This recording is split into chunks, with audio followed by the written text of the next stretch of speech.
This is Where We Live from Connecticut Public Radio. I'm Catherine Shen.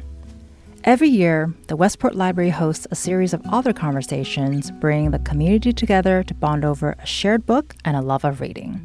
This year, I had the chance to host one of these conversations and speak to award-winning author Eiren Caffal. Caffal is the author of All the Water in the World, a story of one family living on the roof of the American Museum of Natural History in a nearly deserted New York City. The story takes place in a flooded future following the melting of the Earth's glaciers.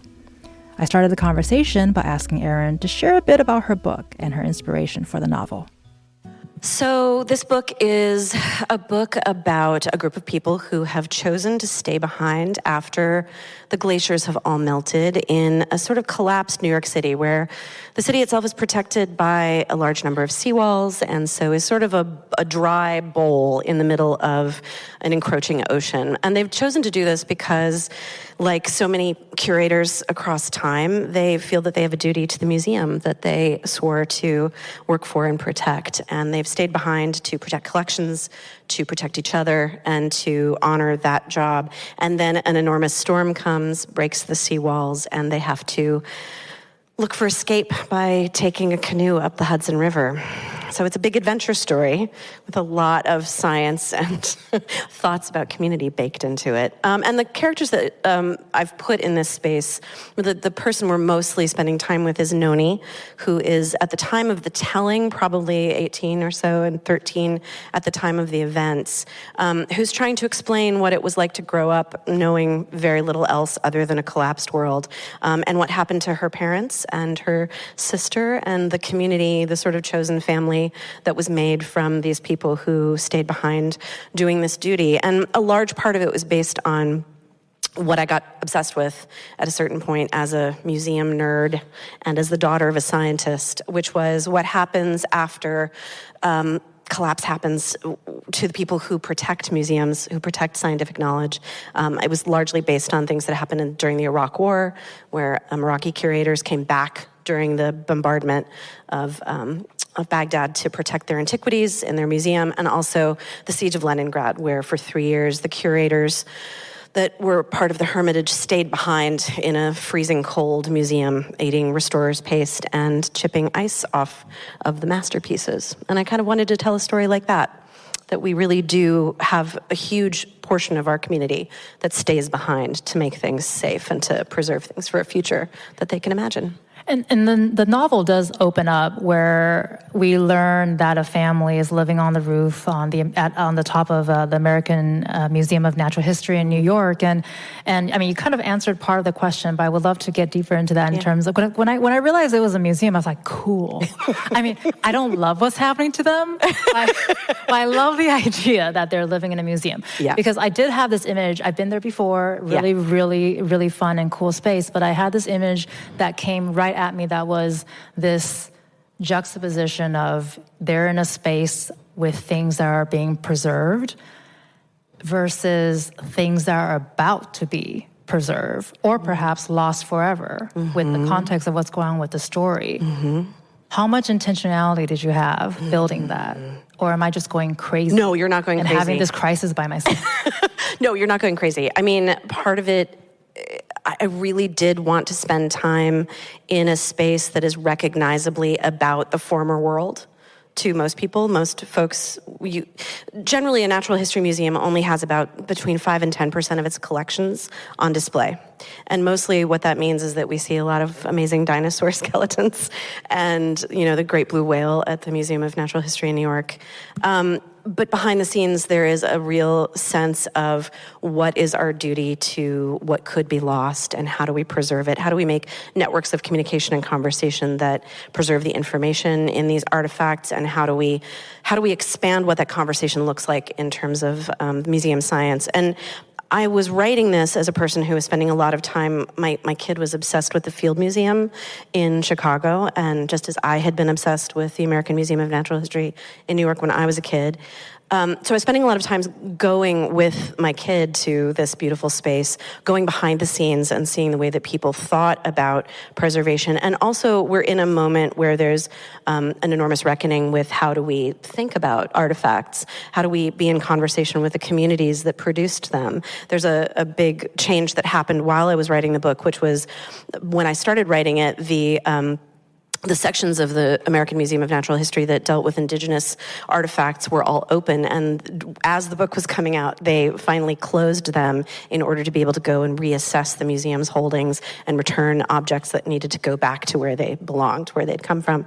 And so that was happening at the same time. So I wanted to talk about this moment of collapse as a mirror for the way that we talk about what we need to hold on to and how we want to form ourselves generally in the larger state of the world. What do we hold on to? What are our responsibilities to other people, and what things can we transition to the new world that we're trying to build? And we'll definitely talk more about what do we hold on to when we go through so much hard times and chaos and whatnots. And I would love to learn more about, I think you've been working on this novel for a little bit.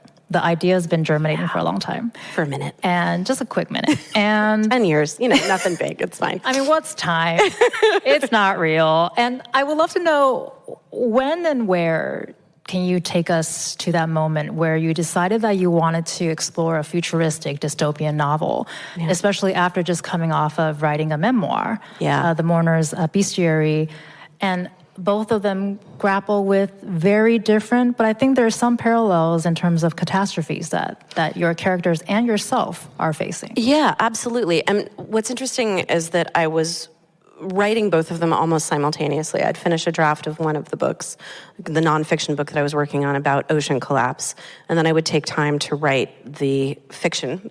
But the book itself, the novel itself, was really born from this kind of what felt like a very dystopian moment in my own life.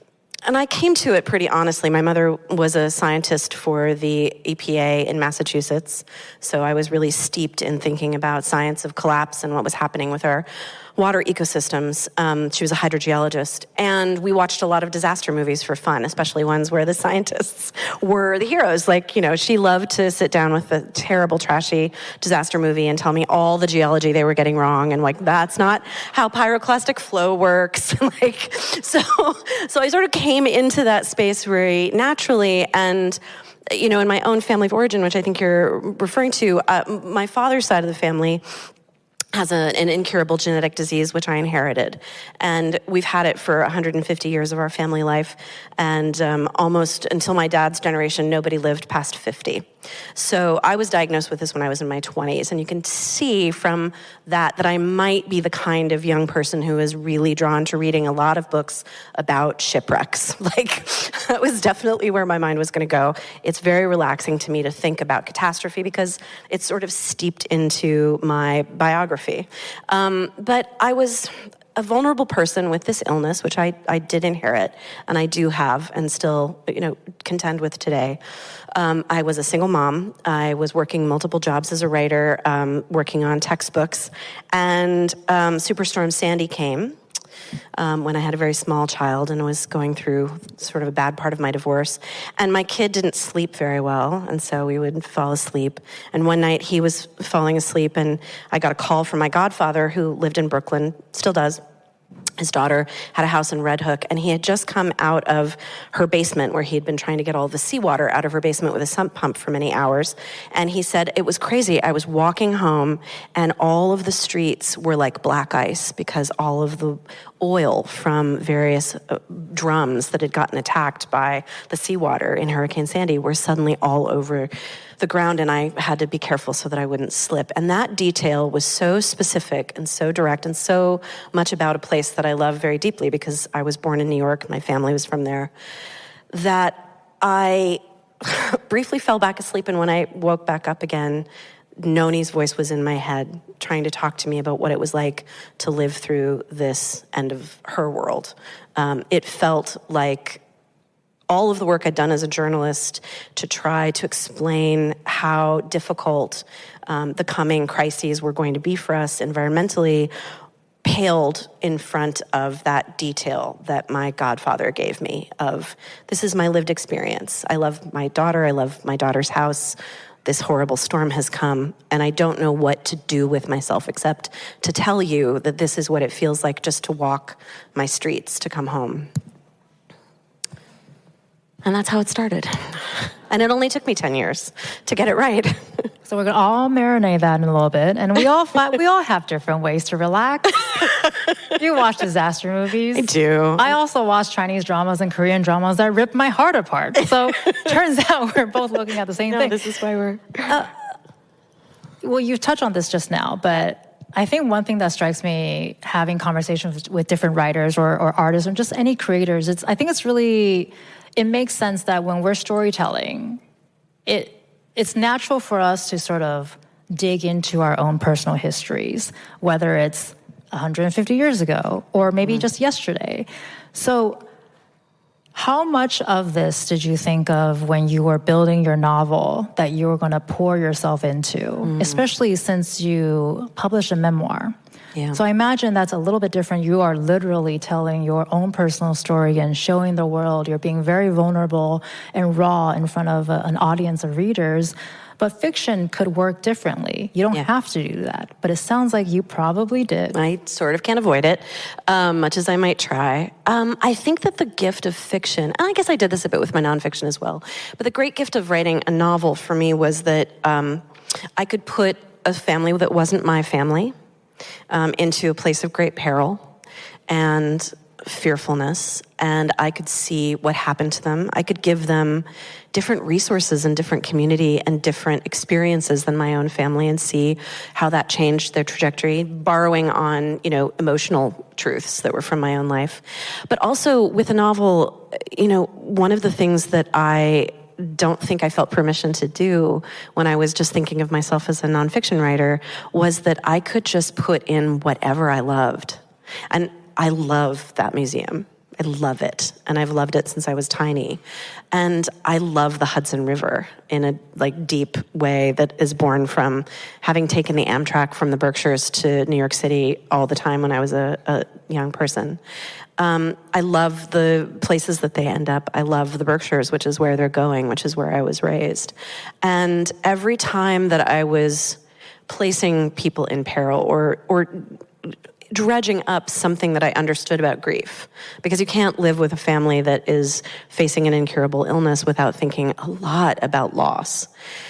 And every time that I was touching down into that and trying to find those stories and honor the people who I've lost in these fictional lives, I also was able to then alleviate that pain a little bit by reaching for something that I loved, something that I wanted to protect, or something I wanted to tell people about.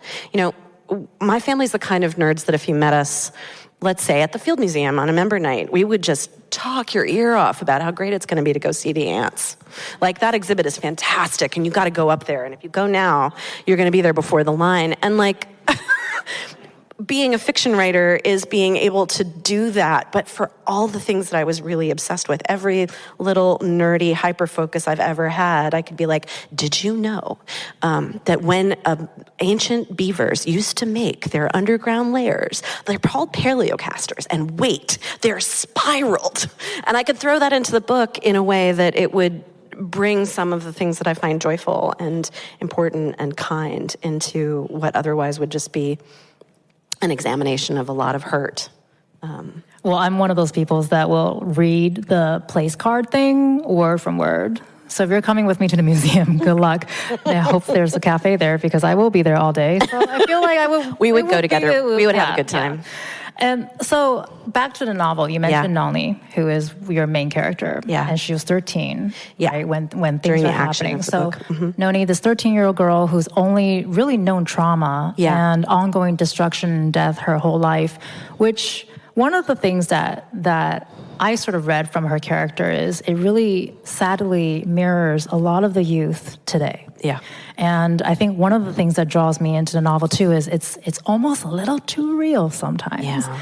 And so because I had that in my mind, I'm curious to hear how much of the youth were you thinking? And when I say youth, of course, currently thinking about contemporary youth, but it could also be any one of us, because we were all young. We're all young at some point. We've all been going through things at whatever point, generationally and in present day. Yeah. So how much of that were you thinking in terms of wanting to show that young people are going through a lot? Yeah. They can take a lot. They're very resilient, but at some point, they're either going to break or want to give up, and I don't think anyone can really blame them. No, absolutely not. And I think, again, I'm going to go back to my own family, which is that if you are anticipating that you're not going to live to an ripe old age, you start thinking pretty early about what it is, especially if you want to be a parent. And I did want to be a parent.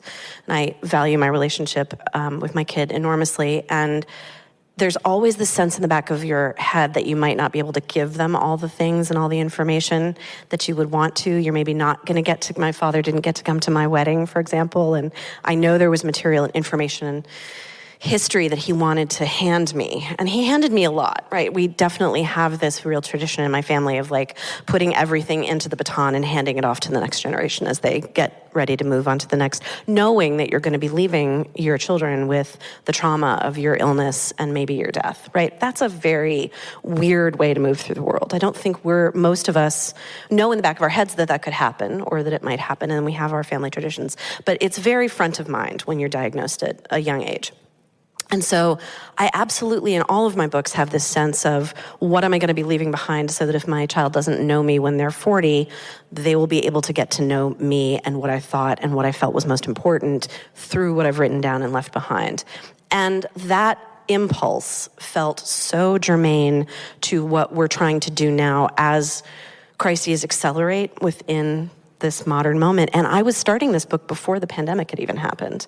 So I had this sense of like, this generation is growing up under this the generation of my child, which is Gen Z, growing up under this huge shadow of the crisis of the climate. They'll never be able to experience what I experienced, which was growing up under, okay, there's an environmental collapse, things are terrible, but this existential threat was not part of my childhood. And I had a very actively engaged childhood thinking about environmental issues. Knowing that that was there, I wanted to write something that if I were not there to say to my kid, this is how we go forward. This is what we hold on to. This is why there's hope. This is why we don't give up when somebody tells us that the statistics and the odds are very dark. I wanted to be able to do that for him. And post-pandemic, I feel like it's even more important for that generation and for the generations coming up afterwards, because there's been a fundamental rupture in that sense of safety. And no matter how you spent the pandemic and no matter how you're spending this period of real darkness in American culture, you're living through a deep level of trauma that I don't think we even really know how to talk about yet, in terms of its psychological impact on the next generation. And it was a big flex to write a character that had been through that much trauma, because while I know what that feels like in my own body and I know what it feels like in my inner dialogue, my inner monologue, I didn't know how to write it in such a way that it would draw people in instead of pushing them out. Because if you say to your publisher, your editor, your agent, I'm going to write a whole novel in the voice of a deeply traumatized 13-year-old girl who doesn't really talk a lot and is obsessed with prehistoric animals no one's heard of. How does that sound? Does that sound great? Great. I love it. Great. Yes. So it took me multiple iterations to figure out how I could write that and have something that felt like an authentic representation of trauma, but also still invite in the reader to feel like they could connect with Noni and identify with her as she went through what she did. More from my conversation with award-winning author Eiren Caffal after the break. You can learn more about the Westport Reads 2026 series by visiting ctpublic.org/where we live. From Connecticut Public Radio, this is Where We Live. I'm Catherine Shin. Stay with us. Oh, breathe out. This is Where We Live from Connecticut Public Radio. I'm Catherine Shin. Today, we're listening back to my conversation with Eiren Caffal. We recently spoke at the Westport Library for the Westport Reads series. Eiren is the author of All the Water in the World. It's a story of one girl's journey living in New York City in the years after the glaciers have melted.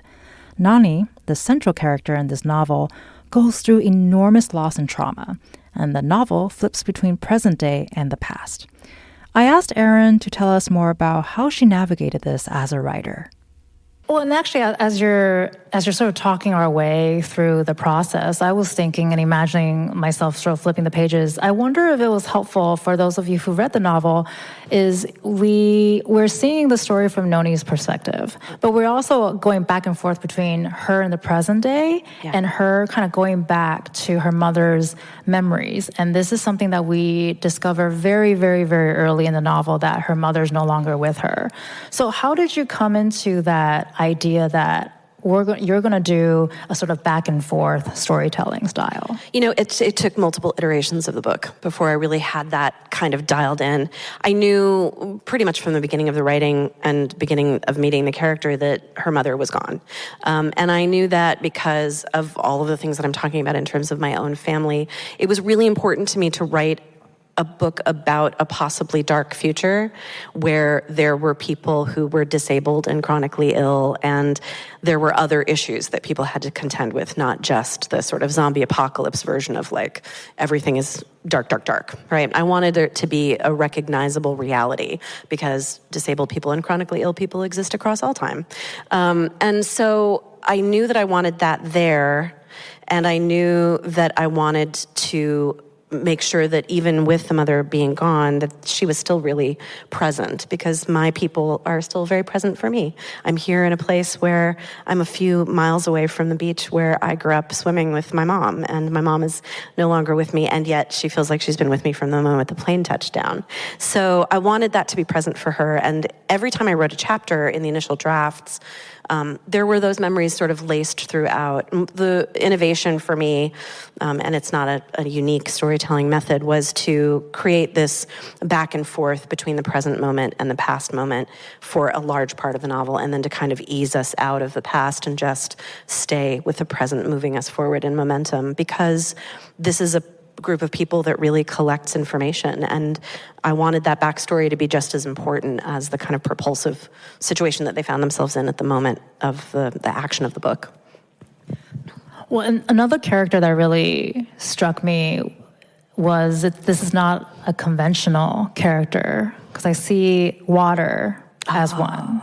That's good. And I think similar, thanks, makes me feel so much more smarter than I am. But water jumped out to me because I wish I can pinpoint the exact moment, but I was just thinking very much like human beings as characters, where water and human beings are so multifaceted. And it can be, and I think early in the novel it's presented as this beautiful, calming, tranquil body of water, the sea, the ocean. I think when we're meditating, we put on ocean waves.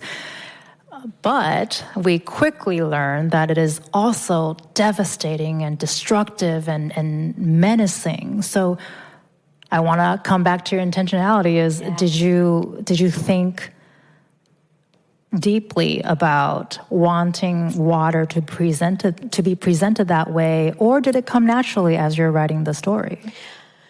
That's such a good question. I think that with water, as with in my nonfiction book, More Than Human Creatures, I really wanted to be able to try as much as possible from my white Western, born in 1970 perspective, or 71 perspective, to start to find the truth of the experience of something that I didn't understand in my bones. I'm not water. I love water. I feel really connected to water. But I think we have, especially in books that are disaster books or narratives about disaster, we have this tendency to demonize the thing that's interrupting our lives, right? We demonize the storm, we demonize the flood, we demonize the wildfire, and all of these natural forces we could have a non-adversarial relationship with and still take in the truth of how complex and potentially dangerous they are. And I think we don't, in our culture, very often talk about it that way. It's either like a placid time at the lake, but that's just a non-existing non-entity that just is there for our pleasure, or we have these horrible storms that come through and devastate us, and we name them and we make them aggressive. And I don't think that we have a way to talk about forces larger than us that's built into the sort of normative white Western culture that it really wants to deny that there's lives outside of our own. And I think that making water a character, I don't know that I thought it specifically, but I wanted the relationship with water to not just be about what it does to us, but that it's alive. And other cultures have a really easy time saying that water is alive and fire is alive and forests are alive and mushrooms are alive, and and to talk about more than human beings with the same kind of reverence and complexity that we talk about human characters. So why wouldn't we want to try and figure out how to, even if I'm doing it ham-fistedly and from this culture, to try and figure out how to make some nuances in the way that I talk about destructive forces, right? Did anything about that process surprise you? The process of building it or learning about how to view water as a person, let's say, did that change the way you view something like water or shifted your perspective, or did you learn anything that was surprising to you? Oh, that's really interesting. I think one of the things that I thought I was really being very original in was giving Noni the ability to feel natural forces and feel water, especially, really deeply. I was like, that's a special quality that I'm giving her. I feel like I identify with it because I love water, but like the extrasensory perception relationship to the natural world, that felt like something that I didn't feel like I was making it up, but I felt like, well, this is novel.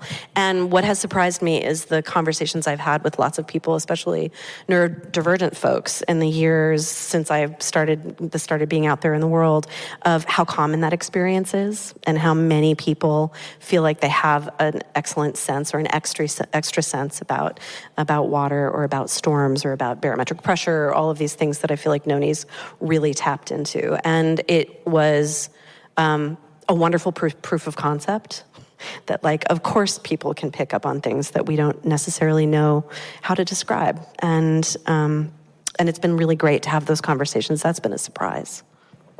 Well, and another thing I love about this novel is, and I actually want to preface that, I'm going to be honest. Yeah. I would never have picked this up.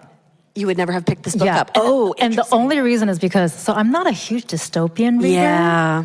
Yep. For a variety of reasons. You can come at me later, but it's just not something that I've ever been drawn into. Yeah. But I really love the idea of it. Yeah. And I have friends who love dystopian novels, and they would tell me about it. And from their experiences, I really appreciate what the dystopian novel or the sci-fi novel can do. Because I think we tend to step over them, or we demean the genre, but these genres do so much to push at the contemporary systems, or to commentate on what's going on in any contemporary moment. And I think one of the things that I didn't expect was to, obviously, following along Noni, and there's so much destruction and trauma happening, and I'm feeling like I'm going through it with Noni, but there's also joy.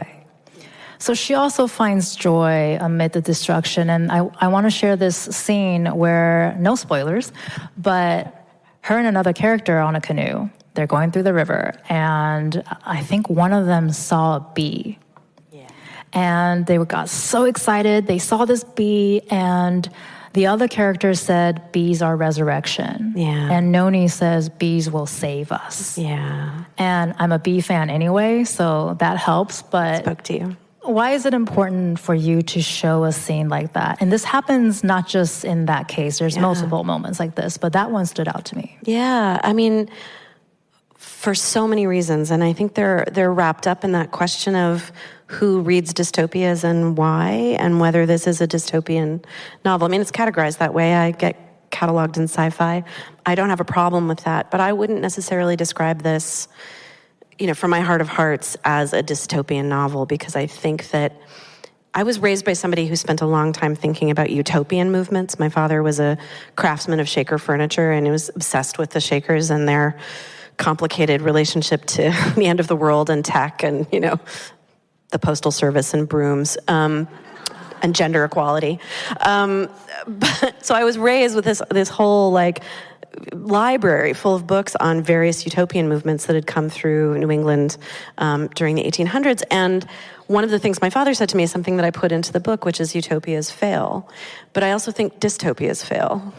I don't think there's a permanence to either of these things. And I think instead what we have is a lot of communities trying to figure out their very darkest and even their very brightest moments to figure out what we can preserve, what we want to save, and how we want to build something together, and the Shakers included. And so whenever I came back to that notion and thought, well, that's naive, or people really want a dystopia that's all zombies all the time, I would go back to this really beautiful book by Rebecca Solnit called A Paradise Built in Hell, where she went through and did this historical research on all of these horrible disaster moments in American and Canadian history. Hurricane Katrina, the earthquake in San Francisco, the exploding ship in Halifax, all of these moments where, the sense we have is, oh, well, it's every person for themselves and, it's chaos and nobody's going to survive or make it out. And what she found every time is what I think we all sort of know in our bones, which is actually it's mostly stories of people helping each other, creating communities of care, finding ways to get food, finding ways to get shelter and clothing and medical care to the people who are facing this entirely disruptive crisis in their lives. And we see that over and over again. I was in my first stop on my tour for this book was in LA. The book came out the day the Palisades fires started. And I had booked this event in LA and kept saying, I don't have to come. You guys have a lot on your plate. And the bookstore kept saying, no, come. We really need to talk about this moment, and your book does this. And going there and seeing what people were doing, it was places popping up all over the city with wardrobes full of used clothing for people to use, housewares, food pantries. Octavia's Bookshelf, which is a great bookstore there, set up pop-up care facilities for folks. I think that story is more interesting and more true. And it's unfortunate that when we talk about collapse, we often write these books that are about the bleakest version of it, and we don't hold on to the fact that every refugee you've ever talked to, met in person, has something from their journey about how beautiful the flowers were outside their tent, or some really great piece of food they had on the journey, or the way that they fell in love with somebody else on the boat. That's who we are. And when we tell sci-fi stories or dystopian stories from this perspective of it's one zombie after another, I think we lose that. And we lose the potential of saying it doesn't have to be a utopia and it doesn't have to be a dystopia. It's now. The now is what matters, and what we do in the now is so much more about how we treat the stranger, how we treat our neighbors, and building a community based on that as our central principle, as opposed to imagining that there'll be this, friction-free period where it's all chaos and no one makes it out. I don't think those stories are true, and I don't think that they're helpful in the long run. We'll continue listening to my conversation with author Eiren Caffal after the break. Her book is All the Water in the World. If you want to hear more conversations about books, sign up for our Where We Read newsletter. It's a monthly rundown of what the Where We Live team is reading and includes highlights of some of the best author interviews on Connecticut Public. Listen back and find your next read at ctpublic.org/whereweread. This is Where We Live. Stay with us. This is Where We Live from Connecticut Public Radio. I'm Catherine Shen. We're listening back to my conversation with Eiren Caffal. She's the author of All the Water in the World. In these uncertain times, there's no telling how communities will come together when disaster hits. It's a central question in this novel. Let's dive back into the conversation recorded at the Westport Library.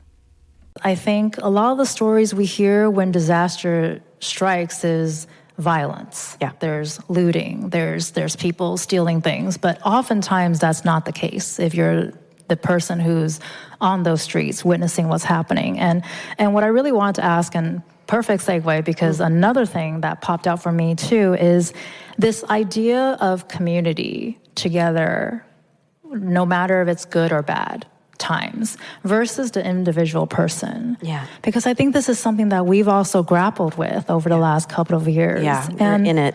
Right. And so there's a quote that one of your characters said in the book, and you say, by seeing each other, we see how we're all deeply in charge of each other's welfare. Yeah.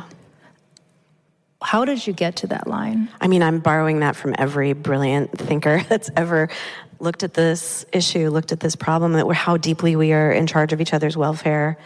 I love Thomas Merton's work, and I think about him all the time. There's this quote that he has that I'm gonna just have to paraphrase because I won't get it right, but he talks about being on the street in a big city after being cloistered for a long time, and the way that he is walking through a crowd and every single person is shining like the sun, and that we've lost track of that sometimes. I mean, that connection is inherent in every major world religion. It's what we're supposed to be practicing when we're meditating. It's supposed to be the way that we are thinking about our interconnectedness. And I think you can't be a science writer for more than about 2 minutes without realizing, like, oh, well, the mycorrhizome is connected to the tree, is connected to the salmon, is connected. Like there's no way to think about the way that we work when you write about nature without thinking about collectivity. And also, again, raised by people who were interested in utopias, interested in science, and hippies, right? So I was raised, and also I make this joke with my kid all the time that he's 4th-generation socialist. Like, it goes way back in my mother's side of the family. This idea that we are in charge of each other doesn't feel novel, but it feels like a novel way to talk about disaster in a sci-fi book. And it's not, because there's Octavia Butler exists, right? And everybody should read everything she's ever written. Ursula Le Guin exists. And I would even say, like, I grew up reading Ray Bradbury. I was obsessed with Ray Bradbury when I was a teenager. And all you have to do is go back to the Martian Chronicles or any of his books to see this sort of meditation on how do we connect with each other. But I wanted to, in a way, if you read the book, it's really a visitation to a bunch of different ways of reorganizing after crisis. Every place that they stop has begun to invent their own new orthodoxy for how to run things in the face of collapse. And some of them work really well and seem like kind, lovely places with a lot of openness and invitation, and some of them seem to work pretty badly and be very devastating and dangerous. Maybe to have started in a good place, but to have not taken in the deep truth, which is that the more that we respect the stranger as if they are us, the more that we make a safe world for them and for ourselves as well. And every one of the communities that did that, I feel like, was successful in the book.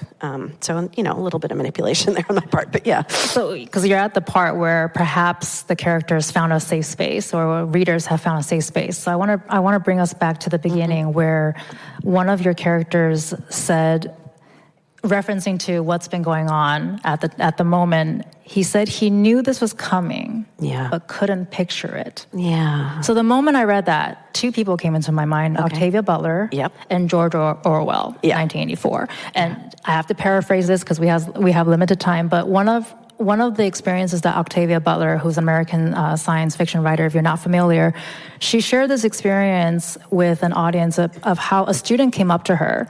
And she wrote stories that are very similar to the story that you read before coming today, is he posed this question to Octavia. So do you really believe that in the future we're going to have the kind of trouble you write about in your book? And I'm paraphrasing Octavia's response, but she basically said, I didn't make up those problems. No. All I did was I looked around the problems that we're neglecting now, gave them about 30 years to grow into full-fledged problems. Yeah. And the student basically challenged her, well, what's the answer? And she said, I don't have one. And he said, do you mean we're just doomed? And she said, no, I mean there's no single answer that will solve all of our future problems. There's no magic bullet. Instead, there are thousands of answers, at least. You can be one of them if you choose to be. I love that quote. I think about it all the time. So can you imagine I was in crises after reading this very short line? So I think there's this, because I remember a couple of years ago, a lot of people were either reading 1984 for the first time or rereading it. And there's this idea of, oh my gosh, how did he predict the future? So there's this idea of prophetic science fiction writing. But it's not a prediction that came true. No. We've been on this path this whole time. No. What are your thoughts about that? I mean, I think it's exactly what Margaret Atwood said as well about writing The Handmaid's Tale, which is, I haven't written anything new. All of the things in my book have happened somewhere in history, somewhere on planet Earth. I just happened to put them in this novel, right? Like that idea, and Octavia Butler, I mean, reading The Parable of the Sower, which a lot of people were doing right after the Palisades and Altadena fires, it feels very predictive because there's somebody who resembles our current administration in power. There's wildfires all over California. And I think that when you are somebody who is interested in the political future, which I am, and I am by the training of my childhood, by what I studied in school, by also being a science communicator, I think a lot about what is to come. It is impossible not to try to imagine what would happen if you accelerated the problems 30 years. But it's also, I think, irresponsible to write a future which doesn't resemble the moment. The things that I'm writing about in the book, one of the big strains that I wanted to have was, what does it mean to be a refugee in this world, right?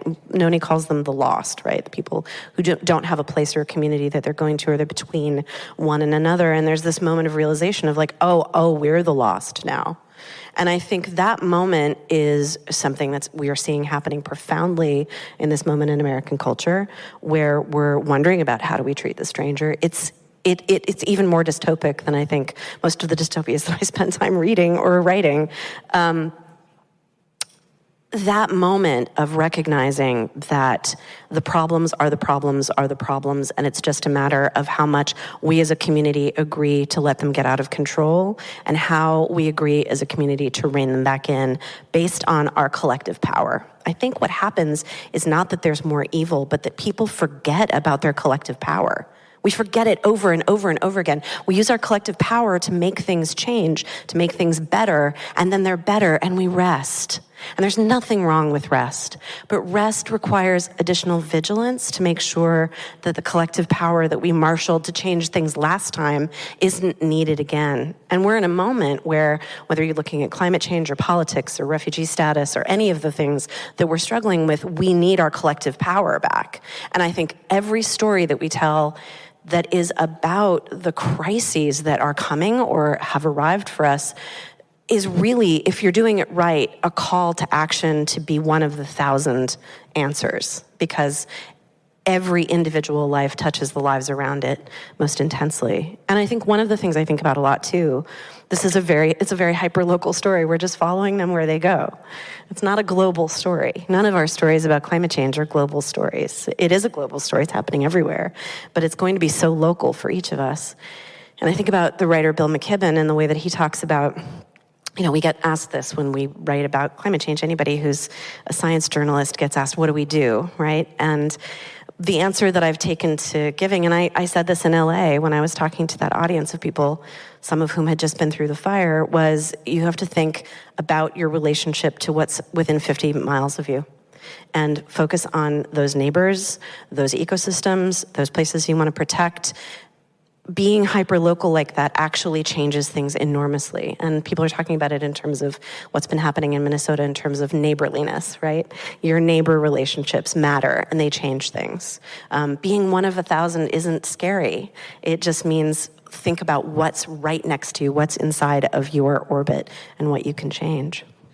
Well, if 1,000 of us did it, that's 1,000 solutions, That's right? 1,000 solutions, exactly. And I mean, you did kind of end that with hope, but I want to continue that strain. We have a couple minutes. I want to leave some time for our audience. I know you have questions, but I think another thing that I saw, or a thread that you and Octavia Butler have share, is you want to leave hope for the readers, right? For us to go forward. Like, what do we do when we close the book? Yeah. We want to feel hopeful, and I think we did. And I do want to share a quote here from Nani before she left the shelter. I'm not going to say where it is placed in the book, but this does happen. But so she just had the experience, and her thought was, if there was light here, there could be light in other places. Yeah. If there was power in me, I could spread it. I could be that power flow and make myself a beacon. Yeah. So Noni's gone through some things. Yeah. She's seen some things.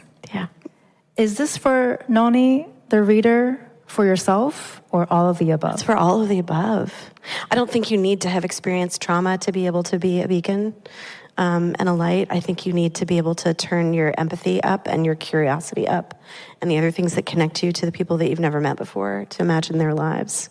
And it's also to be able to bring what's best in you out into the world with as much fearlessness as possible. I think dystopias that teach us to be afraid of each other make us hide that beacon.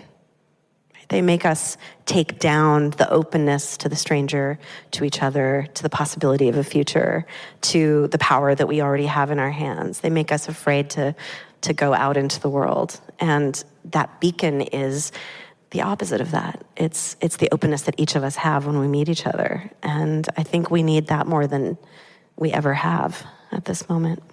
So besides disaster movies, what's a beacon for you? Oh, what's a beacon for me?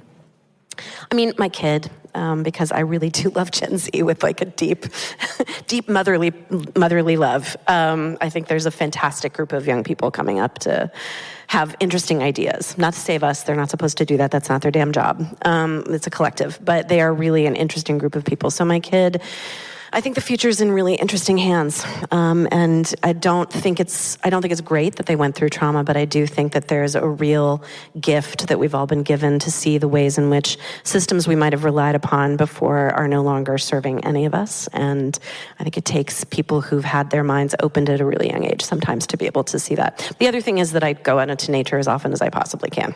I like to hike in the Midwest, which seems, I know, to Easterners like a total oxymoron. Like, where are you going? Cornfields? Like, what do you got out there?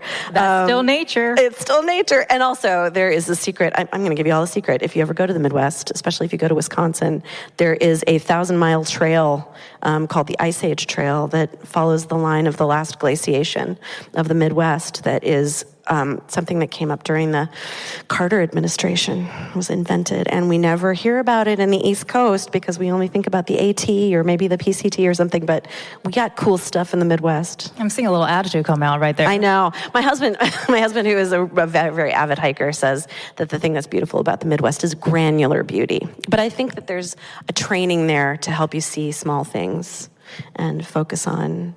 So before we go to questions, I do want to ask, because we started the conversation talking about museums. Yes. And how much we love artifacts, preservation, knowledge, memory. Clearly, there's a reason why we're all here tonight. Mm-hmm. What's going through your mind that you're talking about this book, sitting in a library filled with readers who love to read?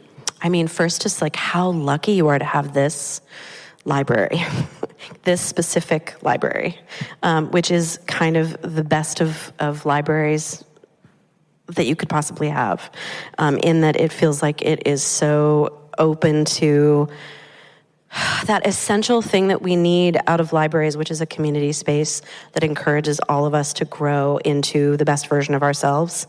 The resources that are here should be available to every American in every town. And I think it's so lucky to come into a place full of readers who are being nourished by professionals who just want you to have everything you could possibly have in terms of the growth and expansion of your being through books and makerspaces and other fantastic resources. That's one thing. And the other thing is just, I've spent the day with the staff here and in your space and in your town and seeing the Long Island Sound again after many years of not seeing it. And talking about this book, which is a love letter to the people who preserve what's best in us for the future. This is a space that's doing that every day, and it's just such a joy to be in the light of people who believe that that's their mission and their life's work. I do it as a writer, but I think it's beautiful to see all the ways in which that happens across the world and here. That was author Eiren Caffal. Her most recent book is All the Water in the World.